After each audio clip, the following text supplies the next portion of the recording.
Central force যখন থেকে আসে আমাদের একটু শ্বাস আছে, আমরা একটু ঘুমাতে পারছি। শামশেরগঞ্জের বাতাস ভারী হয়েছে ভারী বুটের শব্দে, আর সেই বাতাসেই এখন বাঁচার অক্সিজেন পাচ্ছেন স্থানীয় বাসিন্দারা। ঘুম উড়ে যাওয়া কয়েকটা রাতের আতঙ্ক এখনো দরজায় কড়া নাড়ছে, আর তারই মধ্যে পরিস্থিতি বদল করার চেষ্টা করছে বিএসএফ।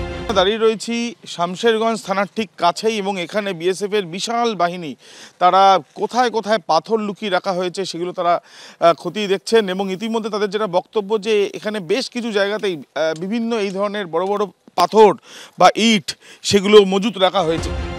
বাড়ির ছাদে কোথাও রাখা ইটের টুকরো, কোথাও পাথর, একটা দুটো নয়, কার্যত ডাঁই করে রাখা। স্তূপ বললেও বেশি বলা হবে না। উপর থেকে এই যে পাথর যেগুলো রয়েছে সেই পাথরগুলো ফেলে দিতে বা পাথরগুলো এখান থেকে সরিয়ে দিতে বলা হচ্ছে। আমরা দেখতে পাচ্ছি যে একের পর এক পাথর, যেগুলো বিএসএফ এর অভিযোগ যে এখানে জমায়েত করে রাখা হয়েছিল। जो आप देख रहे हैं उसी को आप समझ लीजिए, बिल्डिंग के ऊपर पत्थर क्यों रखा हुआ है वो आप तो समझ रहे हो। तो आप लोग क्या वही हटा रहे हैं? अभी हम नहीं हटाएंगे, वो उनसे हटवाइए। जो आप लोकल लोग हैं आप उनको पूछिए, और जो लोकल यहाँ पर है उनसे आप बोलिए कि ये सब पत्थर पुत्थर हटाए। বিএসএফ যখন এই ভূমিকা পালন করছে, তখন শামশেরগঞ্জে পুলিশের ভূমিকা নিয়ে প্রশ্ন তুলছেন স্থানীয় বাসিন্দারা। 3 ঘন্টা থেকে পুলিশকে ফোন করা হয়েছে, পুলিশের কোনো খবর নেই। মমতার যা শাসন হয়েছে অনেক বিপজ্জনক। এখন শনিবার সন্ধ্যায় শামশেরগঞ্জে পৌঁছে গিয়েছিলেন রাজ্য পুলিশের ডিজি রাজীব কুমার। ম্যারাথন বৈঠক করেন থানায়, কিন্তু এদিকে মুর্শিদাবাদের ঘটনায় পুলিশের ভূমিকা নিয়ে প্রশ্ন তুলেছেন খোদ তৃণমূল বিধায়ক।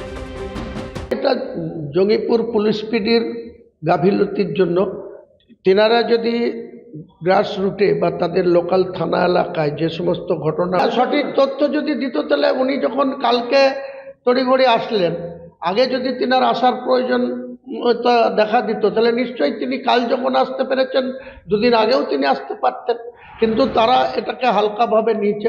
পুলিশের ভূমিকায় সন্তুষ্ট নয় কংগ্রেস বিজেপির অনেক নেতাও। শুরুতে পুলিশের আরও সজাগ থাকার উচিত ছিল, কারণ এর আগে তো বাংলাতে বিভিন্ন যে মালদাতে হয়েছে, আরও বিভিন্ন জায়গা শ্রুতিতে হচ্ছে, বিভিন্ন জায়গা গোটা পশ্চিম বাংলাতে হচ্ছে এগুলোর সমস্যা। তো তার আগে ওরকম অ্যারেঞ্জমেন্ট রাখার উচিত ওনাদেরকে। 600 কোটি টাকা সম্পত্তি নষ্ট করেছেন, এটা চলার পরেও রাজ্য সরকার চুপ করেছিল, পুলিশ সরে গেছে, কেউ নাই। 2 দিন ধরে বিএসএফই সব নিয়ন্ত্রণ করছে। যদিও পুলিশের দাবি পরিস্থিতি এখন আগের তুলনায় ভালো। এখন সিচুয়েশন অনেক বেটার আছে, আর আমি একটাই অনুরোধ করব আপনাদের থ্রু দিয়ে, যে কেউ গুজবে কান দেবেন না। অনেক রকম গুজব ভাসছে। যদি কারোর কোনো সন্দেহ থাকে আমাদের কন্ট্রোল রুমে যোগাযোগ করুন, আমাদের সঙ্গে যোগাযোগ করুন। আপাতত মুর্শিদাবাদে মোতায়েন করা হয়েছে 17 কোম্পানি কেন্দ্রীয় বাহিনী। আবির দত্ত, সুকান্ত মুখোপাধ্যায় ও রঞ্জিত সাউয়ের রিপোর্ট, এবিপি আনন্দ।